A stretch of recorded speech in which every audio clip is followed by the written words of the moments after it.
Esta noche tengo la oportunidad de abordar un tema que creo que es de suma importancia. Creo que esta noche vamos a tratar de responder la pregunta más importante que cualquier cristiano debe responder. Ahora, al decir esto, para aquellos en la sala que son cristianos, probablemente estén pensando que, bueno, no sé, la pregunta más importante probablemente sea, ya sabes, ¿qué debo hacer para ser salvo? O tal vez la pregunta más importante sea, lo que sea, llena el espacio en blanco. Pero una vez que hayas respondido esa pregunta, habrá otra pregunta que se hará. Y esa pregunta tendrá que ver con la autoridad en la que basas tu respuesta. Y al final, tendrás que responder la pregunta, ¿por qué la Biblia? ¿Por qué eliges creer en la Biblia? ¿Por qué la Biblia por encima de otros libros? Perdón, ¿por qué la Biblia en lugar de otros libros? Porque al final, cada uno tiene su propio conjunto de creencias. Cada uno tiene su propio conjunto de libros. Cada uno asigna diversas autoridades a estos libros. Así que esa es una pregunta que necesitamos responder. Es una pregunta que la gente tiene todo el derecho de hacer. Si estás aquí esta noche y no eres cristiano, tienes todo el derecho de hacer esta pregunta. Tienes todo el derecho de querer saber la respuesta a esta pregunta. Es el punto crítico. Este es el meollo del asunto. ¿Por qué la Biblia? Porque todo lo demás de lo que hablamos, todo lo demás de lo que hables con una persona cristiana, dependerá de esa pregunta. ¿Por qué la Biblia? Así que quiero que respondamos esa pregunta. Al comenzar a responderla, me viene a la mente un grupo de estudiantes a los que les hablé en una universidad de Estados Unidos. Era una de las escuelas de la Ivy League. Estaba en Dartmouth. Y estaba allí compartiendo durante un par de días y hablamos de estos y otros temas, más bien apologéticos. Y esta es una de las preguntas que surgió y la gente quería saber, más o menos, cómo tratar con esto y cómo responder a esto. En todas partes donde voy, los cristianos jóvenes y mayores quieren saber cómo tratar con este tema y cómo responder a este tema. Así que lo hice. Compartí con los estudiantes allí cómo tratar con esto y cómo responder a esto, y les conté por qué era importante. Les conté la historia del profesor en el campus universitario, en una sala de conferencias probablemente no muy diferente a esta. Hay profesores que están ansiosos por interactuar con los estudiantes cristianos, especialmente al principio de su experiencia universitaria, porque hay algunas personas que sienten que es su deber, su obligación, desmentir los mitos en los que los estudiantes universitarios han llegado a creer. Y ven al cristianismo y la creencia en la Biblia como uno de esos mitos. Y entonces, los profesores generalmente tienen un encuentro que se desarrolla más o menos así. Se plantea un tema en clase y hay un estudiante cristiano que está en desacuerdo, que tiene problemas con lo que sea que se haya planteado. Así que el estudiante levanta la mano y tiene un problema y dice, tengo un problema, aquí está mi problema con eso. Está mal, por ya sabes lo que sea. Así que aquí está el problema A y luego está su objeción al problema A. Me opongo a esto porque está mal. Bien, excelente. Te opones a esto porque está mal, pero ¿en base a qué autoridad? Y luego el estudiante dirá, bueno, la Biblia dice, ahora el profesor empieza a salivar. Esto se está poniendo bueno porque la Biblia dice, ¿de acuerdo? Genial. Entonces la pregunta es, ¿por qué la Biblia en lugar de cualquier otra autoridad? ¿Por qué la Biblia y no el Corán? ¿Por qué la Biblia y no las enseñanzas de Confucio o de Maharishi Mahesh Yogi o el tipo que vive en la calle?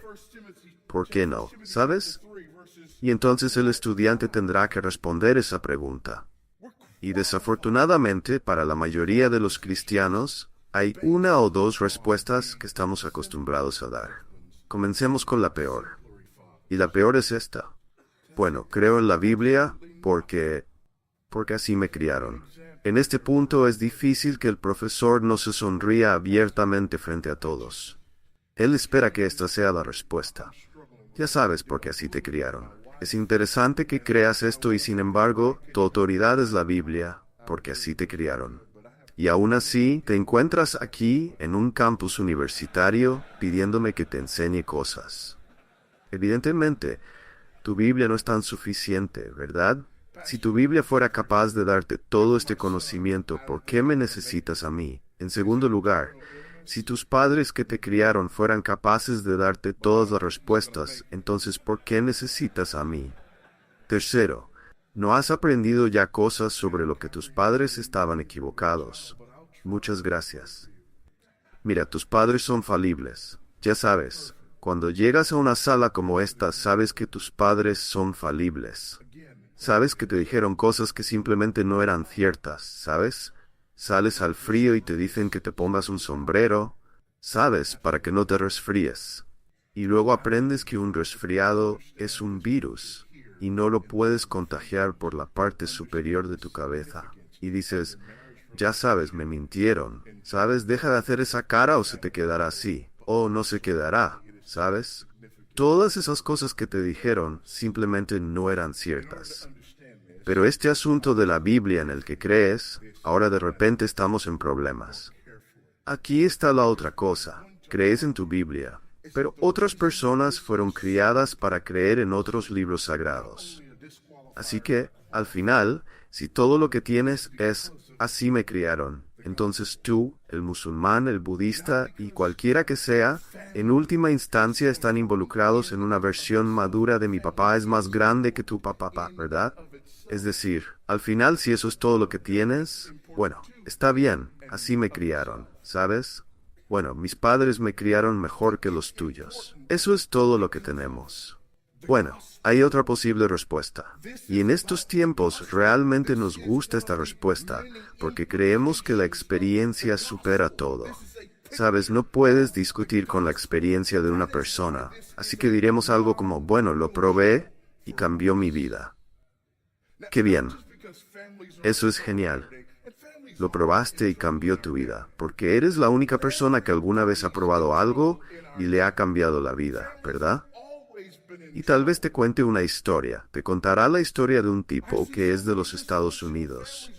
Fue criado, nacido y criado en el Medio Oeste, parte de una familia numerosa. Su madre tenía problemas mentales, su padre fue asesinado cuando él era joven. Terminó teniendo que ir a Boston a vivir con su hermana mayor. Pero allí, cuando estaba en Boston, se encontró con una pandilla bastante poco recomendable. Y al encontrarse con esta pandilla, él se volvió bastante poco recomendable. Y antes de mucho, se encontró en prisión en Massachusetts. En prisión en Massachusetts, hubo algunos hombres que se le acercaron para hablarle sobre la necesidad de que su vida cambiara.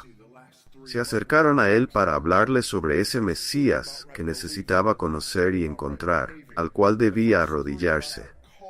Pero no pudo. Simplemente no pudo hasta que una noche en su celda tuvo un encuentro personal y vívido con este Mesías, y se arrodilló. Toda su vida cambió. Se convirtió en un prisionero ejemplar, terminó saliendo de prisión antes de lo previsto, y se convirtió en uno de los predicadores más famosos de Estados Unidos. Hay calles que llevan su nombre hasta el día de hoy. Fue personalmente responsable de abrir más de 100 casas de culto. Su nombre era Malcolm X. Su Mesías, el honorable Elijah Muhammad, a quien luego llegó a darse cuenta que era un fraude. Así que dejó la nación del Islam, se convirtió en un musulmán ortodoxo y luego la nación del Islam lo asesinó. Así que tuvo una experiencia. Cambió su vida y estaba equivocado. Y al final de su vida supo que estaba equivocado. Ese encuentro en su celda en prisión fue fraudulento, y sin embargo basó todo en él.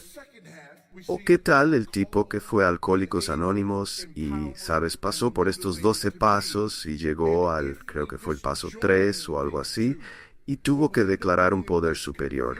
No quería ninguna otra religión, pero hay una luz que se enciende y apaga afuera de su habitación, ¿sabes? Todas las noches y todas las mañanas, y simplemente dijo, por diversión, Esa va a ser mi fuerza superior. Esa luz que se enciende y apaga todas las noches fuera de su habitación. No ha tomado una copa en más de un año, lo que significa que, según tu lógica, su luz tiene tanta autoridad como tu Biblia. Porque lo probó y cambió su vida. Bueno, conozco esa mirada. Algunos de ustedes están diciendo, está bien, me quitaste mis dos mejores respuestas. Espero que me des otra. Y lo haré. Te daré la respuesta que le di a ese grupo allí en Dartmouth y cómo tratar con situaciones como esta. Y específicamente con ellos al tratar con la situación con el profesor. Recibí un correo electrónico aproximadamente una semana después y la joven que estuvo en esa reunión me envió un correo y dijo, sucedió. Sucedió. Sucedió. Justo como dijiste que sucedería. Estábamos allí en clase. Era una clase de biología. Estaban planteando algo. Estaban hablando de algunas cosas evolutivas. Y yo no sé. Lo siguiente que supe, mi mano estaba levantada y dije algo. Y él me dijo, bueno, ¿por qué te opones a esto? Y yo dije, la Biblia. Y sabes, ella me dijo, supe que no sucedería, pero pude verlo en mi mente como dijiste. ¿Sabes? Sus ojos se agrandaron y luego dijo, cuestióname. ¿Por qué crees en la Biblia? Y entonces yo simplemente le di la respuesta que tú me diste. Así que ella miró a su profesor y le dijo, elijo creer en la Biblia porque es una colección confiable de documentos históricos escritos por testigos oculares durante la vida de otros testigos oculares. Reportan eventos sobrenaturales que ocurrieron en cumplimiento de profecías específicas y afirman que sus escritos son divinos y no humanos en origen. Y entonces el profesor dijo, tendré que volver a hablar contigo. El caballero aquí dice, ¿puedes escribir eso para nosotros? No. Pero te haré algo mejor. Te lo enseñaré esta noche. ¿De acuerdo? ¿Está bien? Pero te haré algo aún mejor que eso. Te mostraré de dónde vino. Si tienes tus Biblias, puedes abrir a 2 Pedro capítulo 1. Si no tienes tu Biblia, mira con alguien. Está Pedro capítulo 1. Sé que algunas personas ya están molestas, ¿saben? Porque están pensando, bueno, no puedes usar la Biblia para probar la Biblia. Eso es razonamiento circular. Mi objetivo aquí no es probar la Biblia. Mi objetivo aquí es responder a la pregunta. La pregunta es, ¿por qué elijo creer en la Biblia? ¿Está bien? No estoy aquí para probar la Biblia. No estoy aquí para defender la Biblia. Estoy de acuerdo con Charles Spurgeon. No defendería la Biblia más de lo que defendería a un león. No se defiende a un león, solo lo sueltas, él se defenderá solo. ¿Amén? Hoy fuimos a ver unos leones. No necesitaban ser defendidos. ¿Está bien? Así que no estoy aquí para defender la Biblia. Estoy aquí para responder a esa pregunta. Estoy aquí para explicarles por qué elijo creer en la Biblia. Y la respuesta a esa pregunta para mí reside en la misma Biblia. Ahora, ¿por qué apelaría a la Biblia de esta manera? Porque no hay una autoridad más alta que la Biblia. Si no hay una autoridad más alta, verán, si yo apelara a otra autoridad, estaría concediendo el hecho de que hay una autoridad más alta que la Biblia. Así que esto podría ser un problema en cualquier otra área o campo. Sin embargo, estoy argumentando que esta es la autoridad más alta. Por lo tanto, por definición, no puedo apelar a otra autoridad. ¿Está bien? Muy bien. 2 Pedro capítulo 1, comenzando en el versículo 16. Pedro escribe y nuevamente está respondiendo. Noten que está respondiendo a preguntas y o acusaciones sobre la autoridad de las Escrituras. No seguimos fábulas artificiosas cuando les dimos a conocer el poder y la venida de nuestro Señor Jesucristo, sino que fuimos testigos oculares de su majestad. Porque cuando recibió honor y gloria de Dios el Padre, y la voz fue dada a él por la majestad de la gloria. Este es mi Hijo amado, en quien tengo complacencia. Nosotros oímos esta voz que vino del cielo, estando con él en el Monte Santo.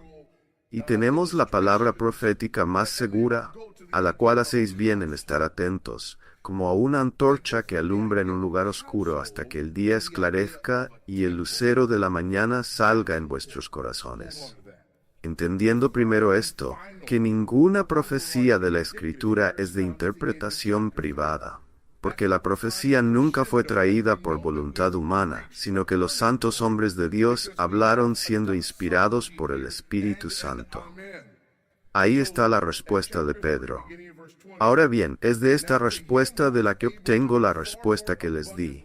Así que se las daré paso a paso, porque cada punto aquí es importante. Primero, es una colección confiable de documentos históricos. ¿Pueden decir eso conmigo? Es una colección confiable de documentos históricos. Dilo otra vez. Es una colección confiable de documentos históricos. Una vez más, es una colección confiable de documentos históricos. Esto es importante. Es importante que sea confiable. Es importante que sea una colección. Es importante que sea histórica. Todas estas cosas son importantes, que tengamos una colección de documentos históricos. Ahora, la Biblia es diferente a muchos otros libros sagrados, en que la Biblia es, en realidad, una colección. No tiene solo a un individuo que dice que oyó de Dios y todo el mundo tiene que escucharlo. Es en realidad una colección. La Biblia fue escrita en 3 continentes diferentes: Asia, África y Europa. La Biblia fue escrita en 3 idiomas diferentes, principalmente hebreo y griego, con un poco de arameo. La Biblia fue escrita por más de 40 autores de diferentes contextos. Tenemos personas que fueron reyes y generales, personas que fueron pescadores, recaudadores de impuestos, tenemos personas que eran médicos, historiadores, gente de todos los ámbitos de la vida. Más de 40 autores diferentes de todo tipo de contextos, que nos dan 66 volúmenes. Estos 66 volúmenes cubren cientos de diversos temas. Fueron escritos durante un periodo de más de 1500 años. Ahora, recapitulemos. 3 continentes, 3 idiomas, más de 40 autores, cientos de temas y tópicos, escritos durante un periodo de 1500 años. Esta es una colección confiable de documentos históricos. No es solo un individuo haciendo una afirmación. Esto es increíblemente importante. A menudo no pensamos en la Biblia de esta manera. ¿Sabes? Simplemente pensamos en el libro que tenemos. ¿Sabes? No comprendemos que todo esto se unió para darnos la Biblia. ¿Está bien? Y esto de hecho aumenta la credibilidad de la Biblia. El hecho de que sea una colección confiable de documentos históricos. Escuchen esto del Evangelio de Lucas. Lucas era un médico e historiador, y el doctor Lucas escribe en el capítulo 1, versículo 1 de su Evangelio: ya que muchos han tratado de poner en orden la historia de las cosas que entre nosotros han sido ciertamente creídas, tal como nos las transmitieron los que desde el principio fueron testigos oculares y ministros de la palabra. Me ha parecido también a mí, habiendo seguido todas las cosas con la mayor exactitud, escribirlas por su orden, oh excelente Teófilo, para que conozcas bien la certeza de las cosas que te han sido enseñadas. Lo interesante aquí es que Lucas no era un testigo ocular. Él no afirma ser un testigo ocular. Él es un historiador que afirma haber seguido la información de los testigos oculares. Muchas personas dicen, ¿sabes por qué tenemos que tener 4 evangelios? Bueno, porque todos estos evangelios están contando la misma historia desde diferentes perspectivas. Y el hecho de que este hombre no fuera un testigo ocular, pero recopiló información de personas que lo eran, es muy interesante. Algunos de sus principales testigos oculares, curiosamente, resultaron ser mujeres. Es por eso que obtenemos muchas cosas desde la perspectiva de María, porque María y Pedro fueron 2 de los principales testigos en los que él se basó.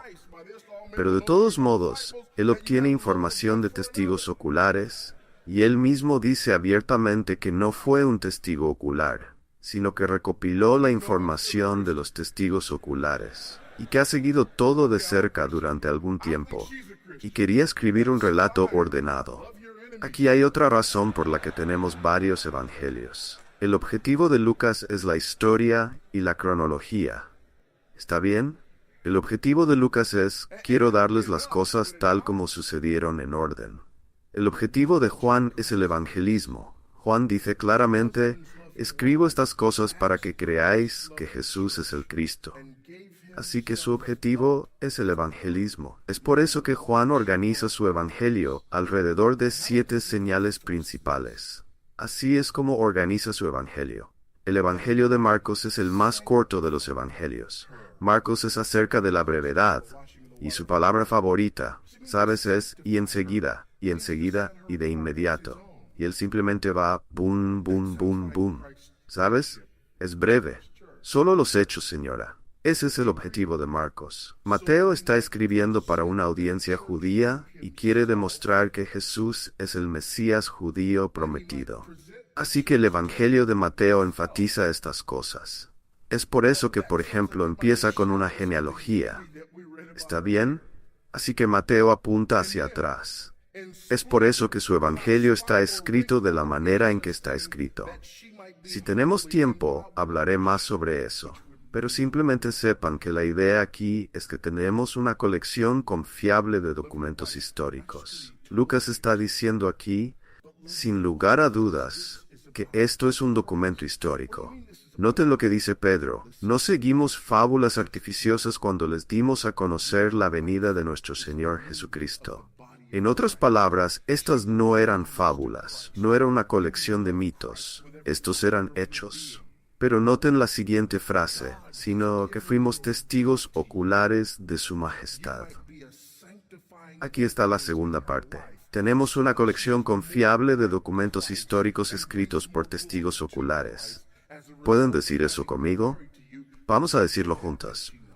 Una colección confiable de documentos históricos escritos por testigos oculares. Una vez más, una colección confiable de documentos históricos escritos por testigos oculares.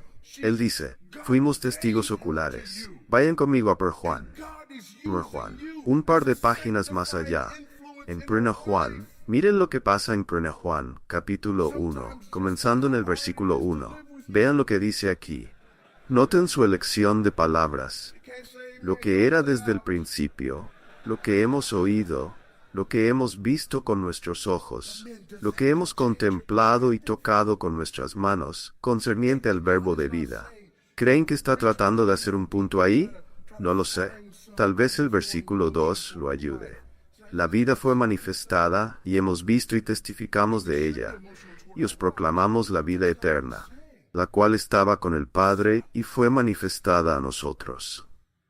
¿Qué tal el versículo 3? Esto tal vez debería darnos una idea de lo que él está buscando aquí, ¿verdad? Lo que hemos visto y oído os proclamamos también.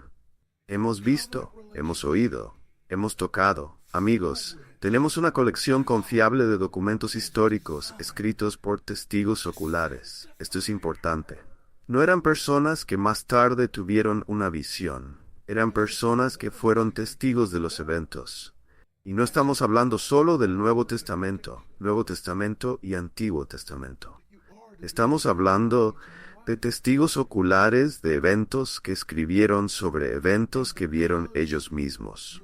Así que tenemos una colección confiable de documentos históricos. Eso está bien. Pero tenemos una colección confiable de documentos históricos escritos por testigos oculares. Eso es aún mejor. Pero fueron escritos durante la vida de otros testigos oculares. Añadamos eso. Tenemos una colección confiable de documentos históricos, escritos por testigos oculares durante la vida de otros testigos oculares. Una vez más, tenemos una colección confiable de documentos históricos, escritos por testigos oculares durante la vida de otros testigos oculares.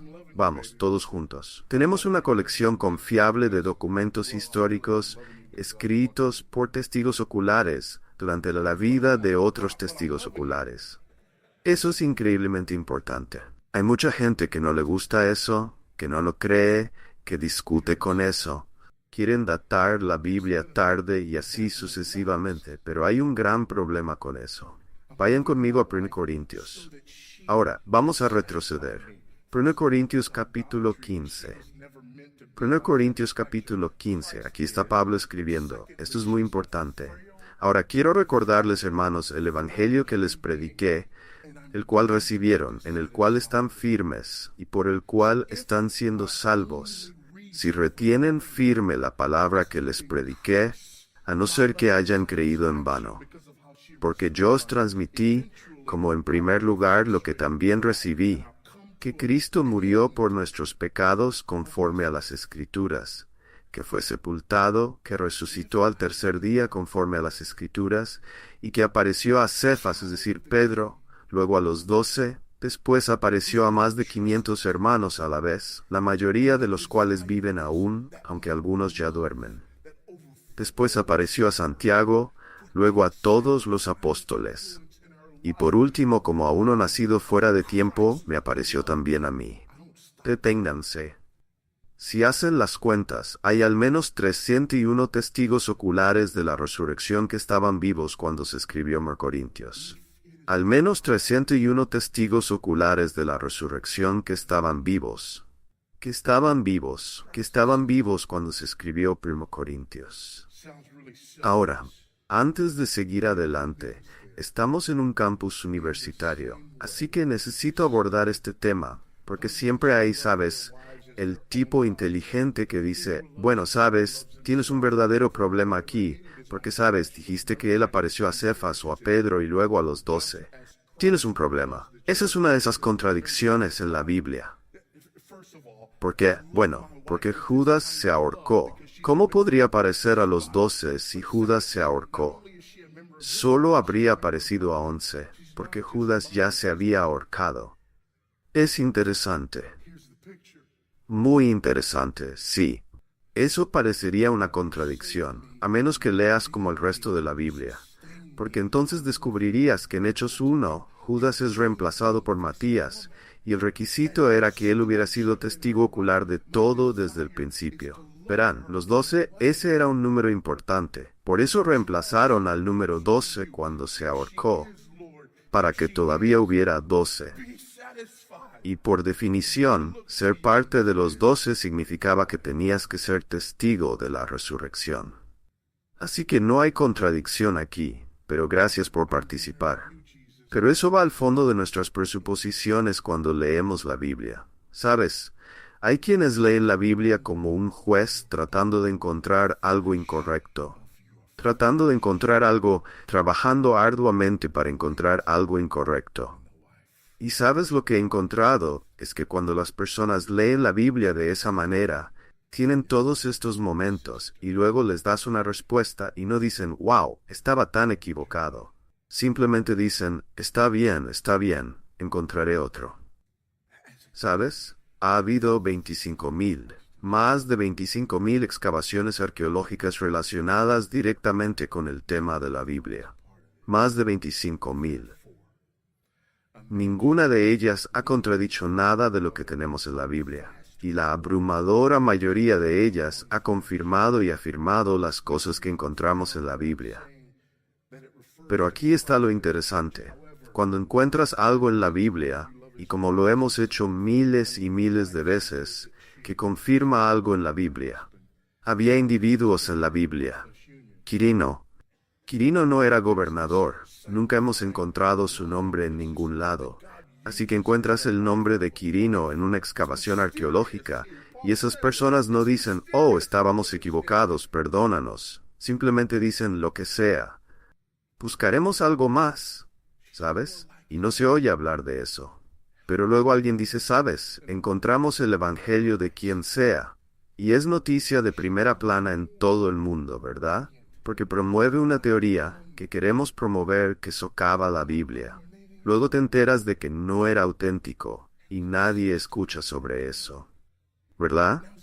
Pero lo que encontramos aquí en este texto es, de nuevo, más de 101 testigos oculares de la resurrección que seguían vivos cuando se escribió 1 Corintios. ¿Por qué es esto importante? Esto es importante porque significa que el mensaje del Evangelio, que el mensaje de la Biblia era falsificable. Era falsificable. Esto es importante. Cuando estás probando la veracidad de una afirmación, si alguien está haciendo una afirmación y esa afirmación no puede ser falsificada, eso significa que no puedes probar la afirmación, ¿verdad? No es una afirmación muy fuerte si no puedes probarla. Eso significa que solo tengo que confiar en ti, porque no hay nada que pueda hacer para falsificar tu afirmación.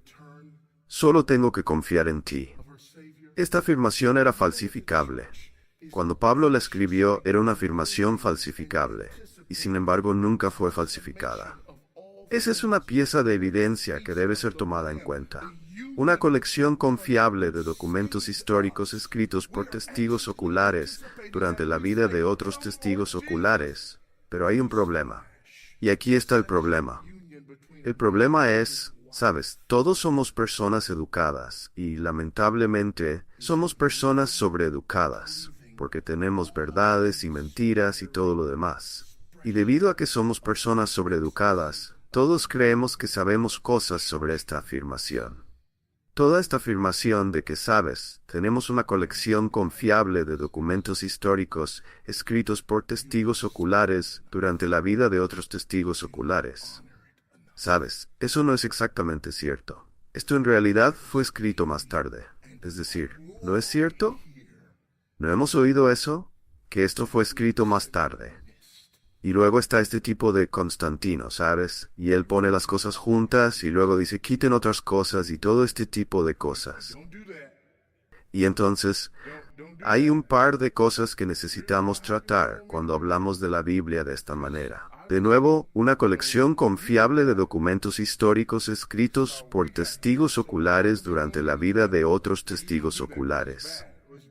Estoy afirmando que la Biblia fue escrita temprano. Estoy afirmando que el Nuevo Testamento fue escrito temprano. Estoy afirmando que el Nuevo Testamento estaba completo para finales del primer siglo. Tal vez hasta principios del segundo siglo, dependiendo de cómo se date el libro de Apocalipsis. Pero está claro, es temprano, muy temprano. Y hay personas que, sabes, van a argumentar en contra de esto en un par de frentes diferentes. Trataré primero con el más fácil, que es que la Biblia no es confiable porque ha sido traducida tantas veces. No se puede confiar en lo que tenemos porque ha sido traducida tantas veces.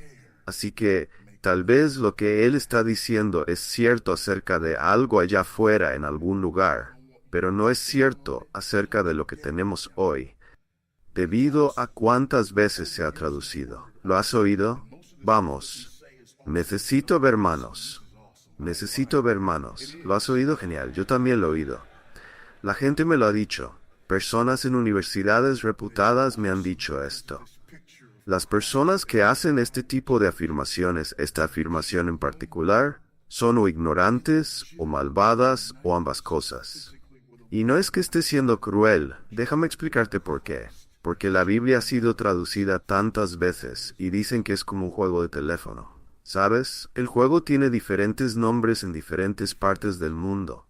Pero ¿sabes cómo funciona el juego? Susurras al oído de esta persona, luego ella susurra a su oído, esa persona a su oído, y así sucesivamente. Y luego llegamos hasta el final, y tienes que decirme lo que esta persona susurró a tu oído. Para cuando te llegue a ti, ya no suena nada como lo que yo susurré al oído de la primera persona, ¿verdad? Y entonces, este es el argumento que hacen acerca de que la Biblia ha sido traducida tantas veces, y sobre que no podemos confiar en la Biblia por cuántas veces ha sido traducida. Esto me molesta mucho. Me molesta mucho que haya personas que se dicen inteligentes, que siguen haciendo este argumento, y me molesta que haya cristianos que no se rían de ellos. Porque aquí está el problema. Si soy los manuscritos en griego, hebreo y arameo, no es como si yo simplemente susurrara al oído de él, y luego todos los demás tienen que escuchar lo que yo le dije. Verán, yo estoy leyendo de la versión estándar en inglés. Esta traducción se hizo a principios de los 2000. No es que hayan ido a la siguiente traducción más antigua y tradujeron desde allí. Fueron a los propios manuscritos en griego, hebreo y arameo, lo que significa que el juego en realidad es así. Yo hablo con él, luego hablo con él, luego con él, luego con él, y hablo con él, hablo con él, hablo con él, hablo con él, y luego hablo con él. Entonces, cuando él dice lo que escuchó, Es lo mismo que ese tipo escuchó, porque lo obtuvo de la misma fuente. Por eso las personas que hacen este argumento son o ignorantes, o malvadas, o ambas cosas. ¿Cómo puede una persona inteligente argumentar en contra de la validez de la Biblia por la cantidad de veces que ha sido traducida? Escucha, si te tomas el tiempo para aprender a leer hebreo, griego o arameo, podrías ir a la fuente tú mismo. Estas traducciones pueden ser verificadas. Hay software que puedes usar para verificar estas traducciones contra los documentos que están traduciendo. No hay nada que ocultar aquí. De hecho, hoy en día somos más capaces que nunca de traducir la Biblia. Bueno, los documentos que tenemos son documentos tardíos y no sabemos qué decían esos documentos más antiguos. Bien, vamos a mirar eso un momento, ¿de acuerdo? Cuando hablamos de los manuscritos mismos, porque hay algunos problemas que debemos abordar allí. En cuanto a la Biblia, es cierto, no tenemos los originales. Debido al material en el que fueron escritos esos originales, no tenemos los originales. Pero limitémonos esta noche solo al Nuevo Testamento, ¿de acuerdo? Solo cuando hablamos del Nuevo Testamento no tenemos los originales, pero sí tenemos documentos que datan tan temprano como el 120 de Ntest, del 100 de Mosesta al 120 de Ntest. Eso está dentro de un par de décadas de la finalización del Nuevo Testamento. Podemos poner nuestras manos sobre documentos que datan dentro de un par de décadas de la finalización del Nuevo Testamento. ¿Cuántos manuscritos tenemos? En el Nuevo Testamento tenemos más de 6,000 manuscritos, o porciones de manuscritos. Más de 6,000. Más de 6,000 manuscritos o porciones de manuscritos, y podemos retroceder hasta un par de décadas después de los últimos escritos. Si eso no te suena impresionante, es porque no tratas con escritos antiguos. Por ejemplo, si hablamos de la Poética de Aristóteles, tenemos menos de una docena de manuscritos de la Poética de Aristóteles, y el más antiguo de esos manuscritos data más de 1000 años después de la escritura. Menos de una docena, y han pasado más de 1000 años entre el último escrito y el primer manuscrito que podemos tocar. El mejor ejemplo que tenemos en términos de número de documentos es la Ilíada de Homero. De la Ilíada de Homero, tenemos varios cientos de manuscritos, pero el primero que podemos poner en nuestras manos fue escrito 2100 años después del original. Y la gente se atreve a cuestionar el Nuevo Testamento. Eso es ridículo. Si fuera una pelea, la pararían. Ni siquiera dejarían que comenzara. Si la Biblia no es considerada confiable o digna de confianza en una institución como esta, entonces no hay ningún documento antiguo que deba considerarse confiable en una institución como esta, porque ninguno se acerca a la Biblia. Sí. Bueno, pero luego sabemos que está toda la teoría del monje demasiado entusiasta, ¿verdad? ¿Y qué son esos monjes? Y es este tipo de Constantino. De nuevo, eso es más Dan Brown que otra cosa. Eso es Código Da Vinci. Esas son las películas. Eso no es historia real. Pero incluso si fuéramos por ahí, ¿de acuerdo? Hay algunos problemas. Número 1, el problema del manuscrito. Tenemos 6,000 manuscritos griegos, o porciones de manuscritos. Entonces, si tenemos estos monjes durante la época de Constantino, que van a volver y cambiar el Nuevo Testamento, tendrían que encontrar 6,000 manuscritos griegos y porciones de manuscritos, cambiarlos todos de la misma manera exacta, no mostrar su trabajo en tinta, no ser atrapados, no decirle a nadie lo que hicieron. Hay una segunda capa de problemas. Sabes, Jesús dijo, vayan y hagan discípulos de todos los pueblos, de todas las etnias, ¿verdad? El problema con los pueblos es que hablan diferentes idiomas. Así que dentro de los primeros siglos el Nuevo Testamento fue traducido al siríaco, copto y latín. Entonces ahora, tus monjes demasiado entusiastas durante la época de Constantino tienen que ir a encontrar 6,000 manuscritos, cambiarlos todos de la misma manera exacta, no mostrar su trabajo en tinta, no ser atrapados, no decirle a nadie lo que hicieron. Luego aprender a mentir en siriaco, copto y latín, así como mienten en griego. Porque si no lo hacen, habrá un problema. Porque ahora, los manuscritos griegos no coincidirán con las traducciones a estos otros idiomas. Entonces, tienen que cambiar esos también, ¿verdad? Y luego de nuevo, no mostrar su trabajo en tinta, no ser atrapados, no decirle a nadie lo que hicieron. Hay una tercera capa de problemas, los padres de la iglesia primitiva. Los padres de la iglesia primitiva tenían esta horrible costumbre de citar y escribir comentarios sobre el Nuevo Testamento. Tanto así que, si todo lo que tuviéramos fueran los escritos de los padres de la iglesia primitiva, podríamos reproducir el Nuevo Testamento, menos 11 versículos. Entonces ahora, nuestros monjes demasiado entusiastas tienen que encontrar 6.000 manuscritos griegos, mentir, no mostrar su trabajo en tinta, no ser atrapados, no decirle a nadie lo que hicieron, aprender a mentir en siriaco, copto y latín, así como mienten en griego, ir a buscar todas esas cosas de todo el mundo. Asegurarse de que sus mentiras coincidan, regresarlas. No decirle a nadie lo que hicieron. Encontrar todos los escritos de los padres de la iglesia primitiva y asegurarse de que sus comentarios ahora coincidan con todas las mentiras que contaron en siriaco, copto, latín y griego. Eso es fantasía. Eso es fantasía. ¿De acuerdo? Eso es absolutamente fantasía. Entonces tenemos una colección confiable de documentos históricos escritos por testigos oculares durante la vida de otros testigos oculares. ¿De acuerdo? Hasta ahora tenemos solo un buen libro de historia. Ahora se pone bueno. Volvamos a nuestro pasaje. Versículo 17.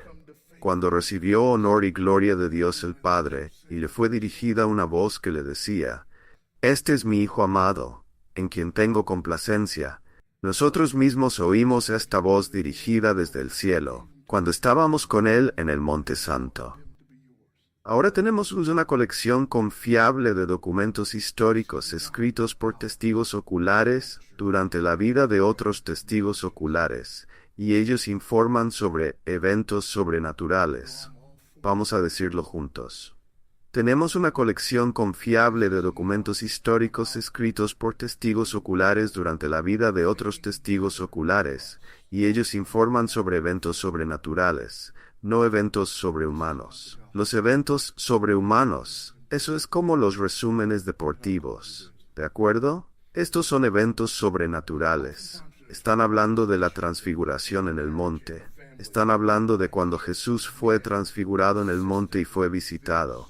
Y Pedro dijo, necesitamos construir algunas cosas justo aquí y nunca irnos. Esto fue increíble. La Biblia no es solo un montón de reglas sobre religión. La Biblia es una colección de eventos sobrenaturales. Estos hombres afirman que Jesús sanó a los enfermos. Estos hombres afirman que Jesús caminó sobre el agua. Y el viernes estaba muerto. El domingo resucitó. Estos no solo los escritos de una comunidad religiosa tratando de transmitir sus reglas y regulaciones. Esos tenemos. Puedes ir a Qumran y puedes encontrarlos, ¿verdad? Eso es lo que tenemos en Qumran. Por cierto, también tenemos una colección de libros del Antiguo Testamento, que son más antiguos que todo lo que teníamos antes de la década de 1940, cuando encontramos los rollos de Qumran. Pero de nuevo eso es el Antiguo Testamento. No tenemos tiempo para meternos en todo eso ahora. Pero estas personas están diciendo que hay cosas sobrenaturales que suceden cuando Moisés cruza el Mar Rojo y el ejército de Faraón se ahoga. Nuevamente, esto es sobrenatural. Este es el tipo de cosas que tenemos en la Biblia. Pero no solo son eventos sobrenaturales, sino que son eventos sobrenaturales que ocurrieron en cumplimiento de profecías específicas. No estamos hablando de profecías generales al estilo de Nostradamus, ¿de acuerdo? No estamos hablando de profecías de sanadores de fe. No era muy difícil para mí. Quiero decir, si sé algo sobre la condición humana, sé que hay alguien en esta sala que está sufriendo de una dolencia en la espalda, ¿cierto? Hay alguien aquí que perdió su empleo hace poco.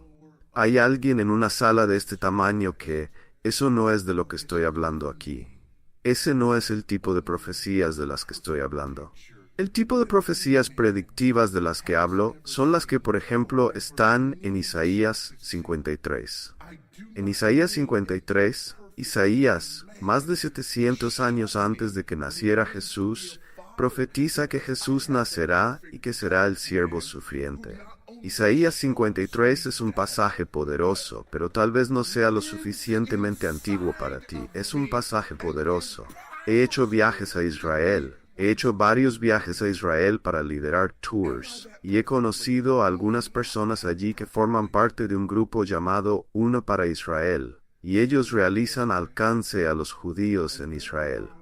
Y una de las cosas que hacen se llama el Proyecto Isaías 53. Y uno de los individuos, él es estadounidense, fue allí, hizo el servicio militar con el ejército israelí. Ahora vive allí, sirve en un colegio bíblico allí, y a menudo leen Isaías 53, y le piden a sus amigos y contrapartes judías, voy a leerte algo y quiero que me digas de quién se trata y de dónde es. Y en el calendario judío, la manera en que va el año de lecturas judías, hay varias cosas que no leen en su año de lecturas. Una de las cosas que generalmente no leen es Isaías 53. Lee el 52, lee el 54, pero no leen el 53. Entonces, este caballero tenía su Biblia, que consiguió en el ejército. Estaba hablando con un amigo suyo, con el que había servido en el ejército. Le dijo, quiero leerte algo. Dime de quién se trata y de dónde está escrito. Le lee Isaías 53. Este caballero le dice, eso es sobre Jesús, está en el Nuevo Testamento. Y lo único que hace en ese momento es quitar el libro que tenía detrás de su Biblia hebrea y le muestra al hombre, no, esto es de tu Biblia hebrea. Eso es Isaías 53. Inmediatamente el caballero se encoleriza porque sabía lo que eso significaba.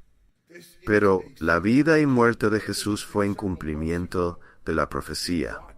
Pero no vamos a entrar en eso esta noche. No es lo suficientemente antiguo. Necesito algo más viejo.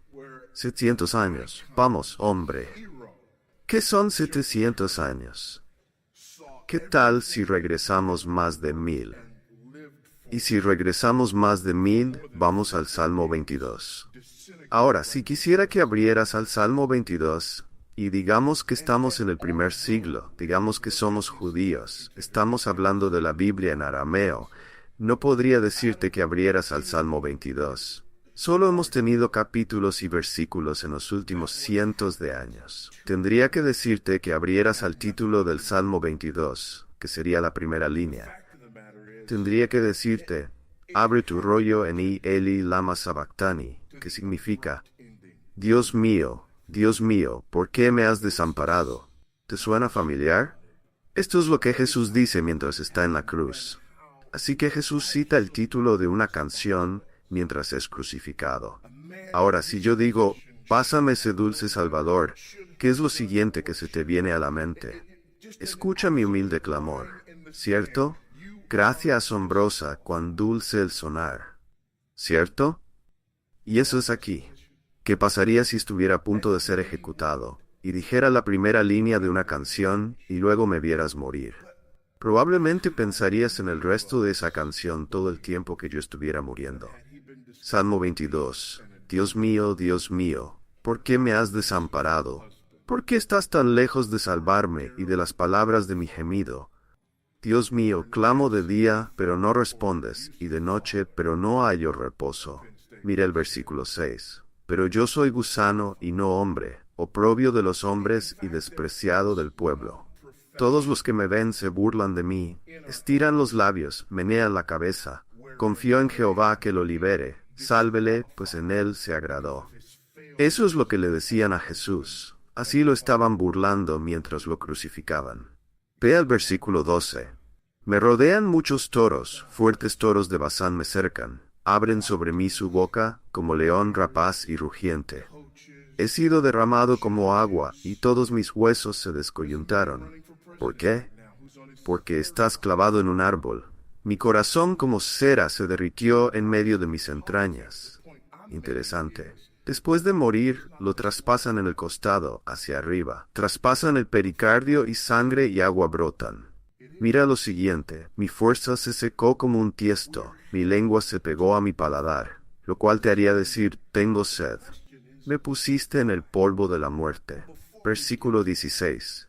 Porque perros me han rodeado, la multitud de los malhechores me ha cercado. Eso hace referencia a los gentiles. Adivina qué son los soldados romanos, gentiles. Una compañía de malhechores me rodea. Está crucificado entre dos de ellos. Me han perforado las manos y los pies. Por cierto, no todos los que eran crucificados tenían los pies y las manos perforados. Algunos solo eran atados a la cruz, de manera que les tomaba días morir. Puedo contar todos mis huesos. Les rompen los huesos para acelerar su muerte. Jesús fue crucificado justo antes de un día santo importante. Necesitaba morir rápidamente para que su cuerpo no quedara colgado en la cruz durante la Pascua. Pero no tuvieron que romperle los huesos, porque él dijo, en tus manos encomiendo mi espíritu. Así que ninguno de sus huesos fue roto cuando fue crucificado. Me miran y se regodean sobre mí, dividen mis ropas entre ellos, y por mi vestimenta echan suertes. Eso fue escrito 1000 años antes de que Jesús naciera, y fue escrito por un hombre que nunca vio una crucifixión en su vida. Bueno, ¿cómo sabes eso? Porque la crucifixión aún no había sido inventada. Así es como lo sé. Tenemos una colección confiable de documentos históricos escritos por testigos presenciales durante la vida de otros testigos. Informan sobre eventos sobrenaturales que ocurrieron en cumplimiento de profecías específicas. Y por eso Pedro dice en el versículo 19, tenemos algo más seguro, la palabra profética, a la cual hacéis bien en atender, como a una lámpara que brilla en un lugar oscuro, hasta que el día amanezca y el lucero de la mañana se levante en vuestros corazones. Él está diciendo, escuchen, estas profecías cumplidas nuevamente no necesariamente los salvarán. Son salvos por gracia, solo por gracia, mediante fe sola y en Cristo solo. Pero tal vez estás aquí esta noche y dices, bueno, escucho todo eso, pero aún no creo. Oye, sin embargo, pon atención. Pon atención a las profecías cumplidas como un hombre que está afuera en la oscuridad y ve una lámpara brillando. El ojo humano puede ver una lámpara en la oscuridad desde más de 1 kilómetro de distancia. Y si la ves, ¿qué haces? La observas. La observas y ves si se acerca. Él dice, escucha, si no hay nada más, si te sientas aquí esta noche y dices, bueno, no estoy convencido, está bien. Simplemente observa, como si miraras una luz en la distancia hasta que el día amanezca y el lucero de la mañana se levante en tus corazones. Porque eso es lo que necesitas. Necesitas que amanezca el día y necesitas que el lucero de la mañana, Jesús mismo, se levante en tu corazón. Necesitas ser hecho vivo por Él. Eso es lo que necesitas. Pero por ahora observa. No apartes los ojos de esto. Lee más sobre esto. No tenemos tiempo para ello esta noche, pero lee más. Está bien. Nuestro tiempo se nos está agotando. Déjame terminar con esto. Él dice, versículo 20, sabiendo primero esto, que ninguna profecía de la Escritura es de interpretación privada, porque nunca la profecía fue traída por voluntad humana, sino que los santos hombres de Dios hablaron siendo inspirados por el Espíritu Santo. Finalmente, ellos afirman que sus escritos son divinos en lugar de humanos en su origen. Así que pongámoslo todo junto.